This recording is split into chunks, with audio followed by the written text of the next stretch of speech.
यानंतर आता आपण बघूयात काही महत्त्वाच्या हेडलाईन्सचा वेगवान आढावा। शंकराचार्यांचं हिंदू धर्मासाठी काय योगदान? मंत्री नारायण राणेंचा सवाल।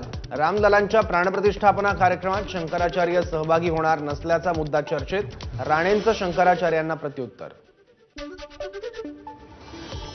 शंकराचार्यांवर बोलताना लाज वाटत नाही का? उद्धव ठाकरेंची नारायण राणेंवर टीका, तर भाजपने हिंदूंची माफी मागावी, ठाकरेंची मागणी। नारायण राणेंनी सरसकट शंकराचार्यांचा अपमान केला नाही। काळाराम मंदिराच्या महंत सुधीरदास पुजारींकडून राणेंची पाठराखण, तर राजकीय वक्तव्य करणाऱ्या शंकराचार्यांच्या बाबत नारायण राणे बोलले, पुजारींची प्रतिक्रिया। शंकराचार्यांचं सनातन हिंदू धर्मासाठीचं कार्य अतुलनीय, महंत अनिकेत शास्त्रींचं वक्तव्य, तर शंकराचार्यांनी केलेलं कार्य नारायण राणेंनी समजून घ्यावं, अनिकेत शास्त्रींची प्रतिक्रिया। आगामी निवडणुकांच्या पार्श्वभूमीवर महायुतीकडून आज राज्यभर शक्ती प्रदर्शन, प्रत्येक जिल्ह्यात महामेळाव्याचं आयोजन। 25 मंत्र्यांसह 52 नेते महायुतीच्या मेळाव्यांमध्ये सहभागी होणार। आगामी निवडणुकांच्या पार्श्वभूमीवर सत्ताधारी पक्ष तयारीला, महायुती एकसंध असल्याचा दिला जाणार नारा। भाजप नेते मंगलप्रभात लोढा आणि मंत्री दीपक केसरकरांच्या उपस्थितीत यशवंतराव चव्हाण प्रतिष्ठानमध्ये मेळाव्याचं आयोजन।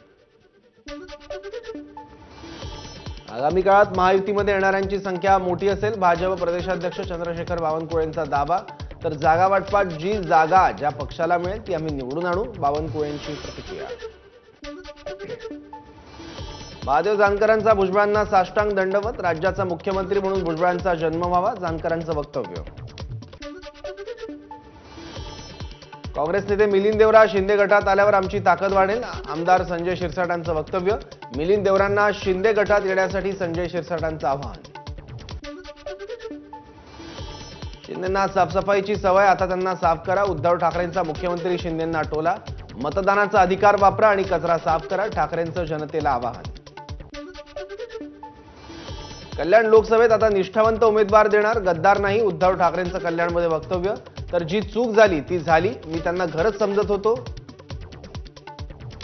ठाकरेंचा शिंदेंना टोला। कल्याण लोकसभा मतदारसंघात आपला विजय होईल, उद्धव ठाकरेंचं वक्तव्य। विजयानंतर मी अंबरनाथ मंदिराच्या समोर सभा घेईल, उद्धव ठाकरेंची माहिती।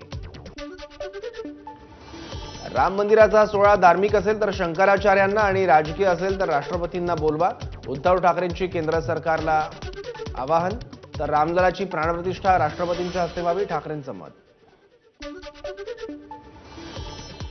1 मे 2024 पर्यंत एकनाथ शिंदे मुख्यमंत्री राहणार नाही, त्यानंतर उद्धव ठाकरे मुख्यमंत्री होतील, ठाकरे गटाचे खासदार संजय राऊतांचा दावा।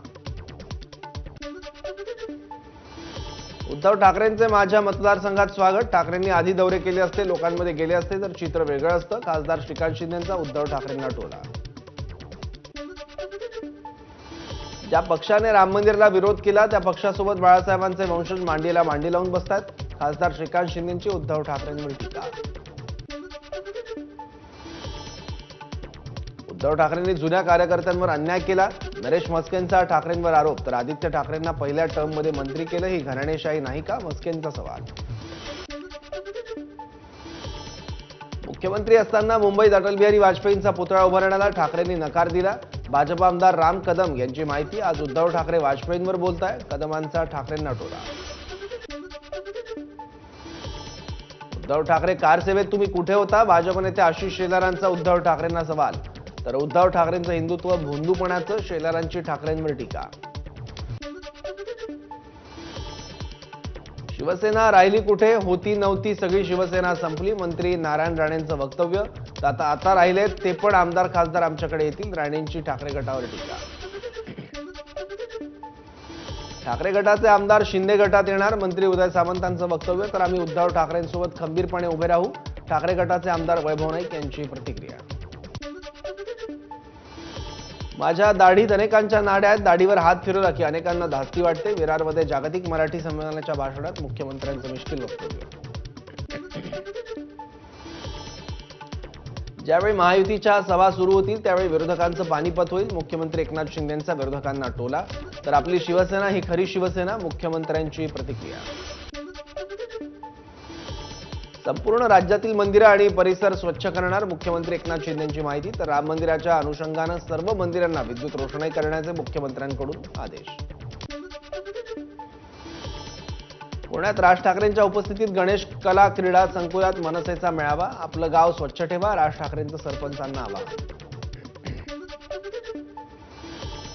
राम मंदिराला आमचा विरोध नाही, मात्र मंदिराचं अर्धवट काम पूर्ण करा, शरद पवारांचा सरकारला टोला. तर लोकसभा निवडणुका डोळ्यासमोर ठेवून उद्घाटन करताय पवारांची सरकारवर टीका. 22 जानेवारीला अयोध्येत होणार राम मंदिराचा प्राणप्रतिष्ठा सोहळा. भाजपचे राष्ट्रीय अध्यक्ष जे.पी. नड्डांनाही सोहळ्याचं निमंत्रण.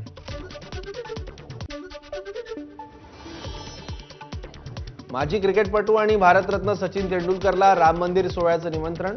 राम मंदिर जन्मभूमी न्यासाच्या कार्यकर्त्यांकडून निमंत्रण. चारही शंकराचार्य अयोध्येच्या प्राणप्रतिष्ठा सोहळ्याला गेले नाहीत, हे विधान खोटं. काही शंकराचार्य अयोध्येला जातील, बाबा रामदेव यांची माहिती. रुक्मिणी विदर्भ पीठाचे पीठाधीश्वर जगद्गुरू स्वामी रामराजेश्वराचार्य महाराजांना जीवे मारण्याची धमकी. अयोध्येला गेलात तर जीवे मारू असं धमकीचं पत्र. तर अशा धमक्यांना मी घाबरत नाही, महाराजांची प्रतिक्रिया. नागपूरच्या कोराडी इथं जगदंबा महालक्ष्मी मंदिरात 6000 किलोंचा राम हलवा बनवणार. 22 जानेवारीला हनुमानकडीत प्रसिद्ध शेफ विष्णू मनोहर आणि त्यांची टीम हा रेकॉर्ड करणार. अयोध्येतील रामललाच्या मूर्ती प्रतिष्ठापना सोहळ्यासाठी अन्नछत्र चालवण्याचं काम विश्व हिंदू परिषदेच्या यवतमाळ विभागाकडे. यासाठी अन्नधान्य घेऊन 2 ट्रक आणि 60 बजरंगी अयोध्येला रवाना. 15 जानेवारीपासून महिनाभर सेवा देणार. आग्र्याच्या श्रीकृष्ण ग्रंथालयाकडून अयोध्येतील राम मंदिराला जगातील सर्वात मोठं रामायण भेट दिलं जाणार. 3000 किलो वजन असलेल्या या स्टीलच्या रामायणाची पानं मोटरच्या साहाय्यानं उलटली जाणार. वैनगंगा नदीतून वाहून जाणारं पाणी संपूर्ण विदर्भात नेणार. उपमुख्यमंत्री फडणवीसांची माहिती. तर 600 किलोमीटरचा कॅनल तयार करून इरिगेशनचं काम करू, फडणवीसांचं वक्तव्य.